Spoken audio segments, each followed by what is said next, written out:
What's going on, guys? Welcome back to another video. It is a beautiful day, so why not take out just a beautiful bike? We are up at Riders in Bridgewater and we're taking out this.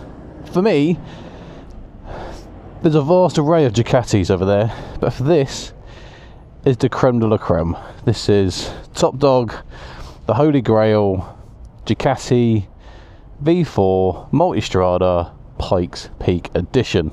Oh, just look at it. Ducati know how to make a good looking bike. It doesn't matter whether it's their sports touring, their sports adventure, or their sports bike. They just know how to do it. Well, let's jump on this and see how it handles. This thing has got pretty much everything you'd want on it. Before we start looking at the goodies that you get on this bike, let's look at the heart of this thing. This thing has got the V4 Gran Turismo engine with 170 brake horsepower, and I think it was 123 newton meters of torque. And let me tell you, jump on this straight away. I do have it in sport mode, but you can feel the fun that can be had on this thing.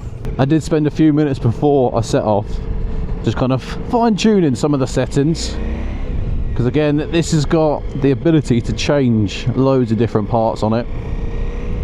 When I say parts, I'm on about obviously the engine braking, the power delivery, the suspension, the wheelie control, the traction control, everything like that. So yeah, I've had a little tweak and I've set it to where I'd have it. If I owned this bike, there would be two different modes. I'd have it in sport mode or rain mode, depending whether it was dry or wet, and that is it. I wouldn't bother with the others. I'd get it set up for me and go from there. Now let's just get it out of the way nice and early. The price of this, you'll need to take out a new mortgage, put it that way. Coming in at £27,800. And obviously with Ducati, that's the price of the Pikes Peak Edition. But if you wanted to then add in luggage, you're probably talking another grand, maybe 1,500 for that. And if you want the back box as well, like, it just, I think you could easily end up at about 30 grand for this. That is a hell of a lot of money. I have noticed already that I'm actually pushing this jog dial down here at bottom right instead of the indicator. They're quite close and they're quite similar. Well, whilst we are poodling along, let's have a look at some of the electronics then. So this thing at the front has got that nice little flat spot. That's because that has got a radar on it. That's going to give us the adaptive cruise control, which is exactly what I'm using right now. The bike is set to 27 miles an hour. The car, I've set the distance to close, and it's down at 19 miles an hour and maintaining this distance and speed. If you've never used adaptive cruise control, it is actually very handy, especially when you're doing like long distance riding. It's something you almost didn't realise you needed until you've used it and you're like, damn, it's good. And I use it a lot more than I thought. We've got a lovely, I think it's like a 6.5 inch screen. I'm a big fan of the black background with the white writing. I think it looks very clear. On top of the adaptive cruise control, we've got forward collision assist, because obviously the radar's on there. We've got blind spot awareness in the mirrors. I'm pretty sure as well, you get the full map navigation if you connect your phone via the Ducati Connect. Quick shifter up and down, heated grips, DIN charging point on the front right hand side. I say it's just got everything that you'd want. We do have a fairly small screen on the Pikes Peak one. It is adjustable. There's the lever in the middle. Simple, we're just pinching it and then push and pull. One-handed operation, nice and easy, nice and simple. Whilst we are stuck behind this bus, looking at the ergonomics for kind of your slow speed town riding, 30 miles an hour. I'm 5'1", I'm 6'1", 115 kilos, and I fit this bike like a glove. It's really comfortable, handlebars are at a nice position, there's hardly any strain on the bend of my knees between the foot pegs and my hip. Just overall, it's a super comfortable bike to ride, whether it be short distance or long distance. Absolutely, if I could afford one of these, it would be sat in my garage. We do have electronic suspension, which means, like I said, we can go in and adjust the parameters. You can put the suspension into dynamic mode and then it will actually adjust whilst you're riding. But you can also then change it to whether you got one rider with a luggage, 2 riders, or 2 riders with luggage. And then with the 5 different riding modes, you can change all the parameters inside them, where you can then test and adjust the different settings inside there, or you could just let it do its thing. And the Pikes Peak and the V4S have a race mode, and then the Rally has a off-road enduro mode. And if you want to change it, we've got a mode button on the left hand side. So we've got sport, touring, urban, wet and race. So each of those will have different front suspension, rear suspension settings, but okay, you can test and adjust to fine tune it to how you want it. But the screen in the lowest position, doing kind of 40 to 60, there is wind, but there's not buffeting. Hopefully that makes sense. Like, I can feel the wind on me, but there's no strange buffet on the helmet, so that's the lowest. You then raise it up and it does give you that extra height onto the helmet.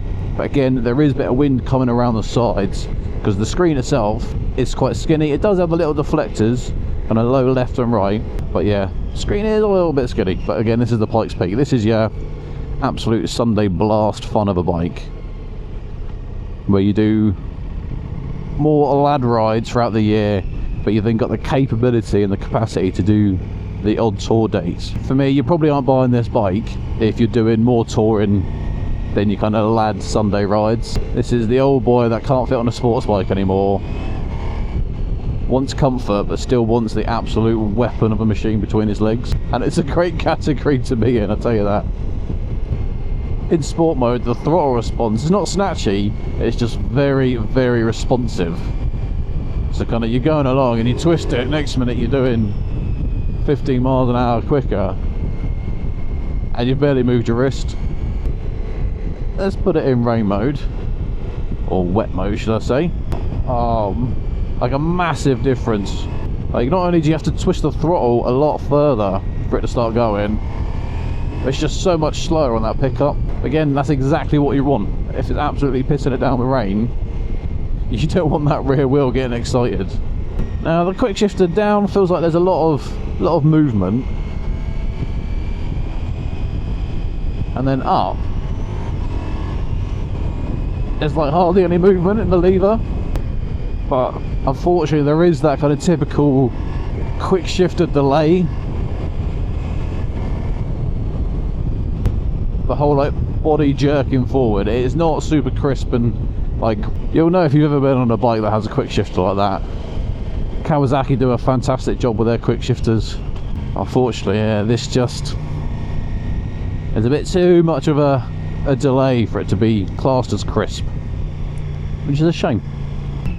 Handling then on these back roads through town, it flicks really, really nicely. Like, it's just so responsive. You could hardly tell there's any weight to it. There's something like 8 different levels of Ducati wheelie control, maybe 9 if you class off as 1. So like I say, you can really fine tune this bike to ride exactly how you want it to. The brake combo, really nice and sharp. One finger does most of the braking for you. I mean, let's just say it. It looks fantastic. The engine is so pokey. It's comfortable. It's got all the tech you want. Other than the fact it's almost £30,000. This bike is so good. I like.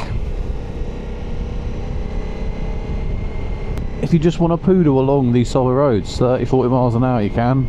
Like, it doesn't mind it. You then want to go full throttle and it's like, okay, come on then, let's go. When I'm not full throttle, I'm in urban mode at the minute, and the quick shifter was a lot smoother then. Alright, let's go and find somewhere to pull over and we'll have a look around the 2025 Pikes Peak edition. And here we are then. You can't say this thing doesn't look good. Got carbon all down the front. The colour scheme I think looks really, really nice. I love how they put the old big deflector vents on the side. Just looking through my notes, one thing I did say about the race mode on this, so yeah, the Pikes Peak, it's the V4 RS that gets the other race mode within the riding modes. And another cool thing I think Ducati do is with their riding modes, Sport has got the full 170 brake horsepower, but actually if you drop it into urban or wet mode, it drops the brake horsepower down to 115. So again, it's not just they're adjusting the throttle response in kind of wet and urban mode, they've actually dropped the amount of brake horsepower that you can use. Looking at some of the extra features then, we do have a 17-inch forged wheels front and back, 22-litre fuel tank. Now the seat height is it's 840 to 860, and that is because you can open up the seat and then reinsert it into 2 different slots, making it 840 or 860. Me, again, that's something I changed back at Riders. I put it into the higher position, 6'1", I don't need the extra length. And then coming onto the right hand side of the bike, we've got this lovely Acracan. Like, it's sleek, it looks good, and it sounds good. More carbon on the front mudguard, a very long rear mudguard, but I don't mind that if it kind of stops all the gump coming up underneath. Just look at that single-sided lovely rear wheel. And then looking at the brakes, we've obviously got Brembos, and we've got large 330 discs, twin at the front, and then a 280 at the rear as well. Like I said, if I could afford it, I would. It doesn't have to be a Pikes Peak edition. Like, the V4 Multistrada in general is a fantastic bike, and they've got loads of different options, whether you want to do just road riding or want to do a little bit off-road riding. They've got the flexibility between their model lines that you can pick whatever one you want. But obviously if you've got all the money, you get one of these. Now I say this bike feels like Flickability, and it's funny because actually it's not. On the website it says 227 kilos without fuel, and obviously it's a 22-litre fuel tank, so we're hitting up almost 250 kilos. And my GSA is 270, 280, whatever it is. But this thing feels so much lighter. The tyres are going to help. Like, I've got Dunlop Trail Max Missions, and they're designed to go off-road. So they just don't have the flickability like these tyres. But just all of it adding up as a package. There's not many bikes that I jump on and test ride and think, you know what, yes, I would have this. Last year, and I think the year before as well, when I jumped on the Multistrada V4, I thought it every single time. Like, for me, in the type of riding I like to do, I like to be comfortable, but I also like to have a little bit of fun, and this bike certainly allows that to happen. For the GSA, I had a KTM 1290 GT, and that is similar to this. Like, it's just, at its base, it's a raw animal engine and a comfortable kind of everyday package. Obviously the GSA is just not as raw as this. It's a lovely engine.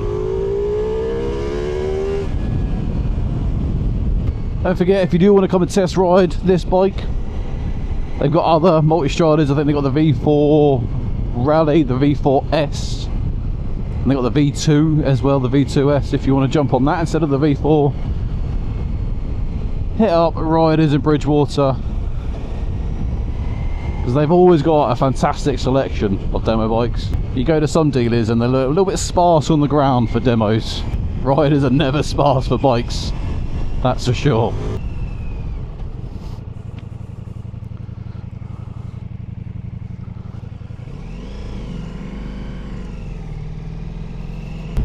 Always worth checking to see if the other rider's alright. Bit of a strange place to stop. Maybe you didn't see that the road actually goes to the left and that was the in-road for the main junction. Maybe he went straight over, I don't know.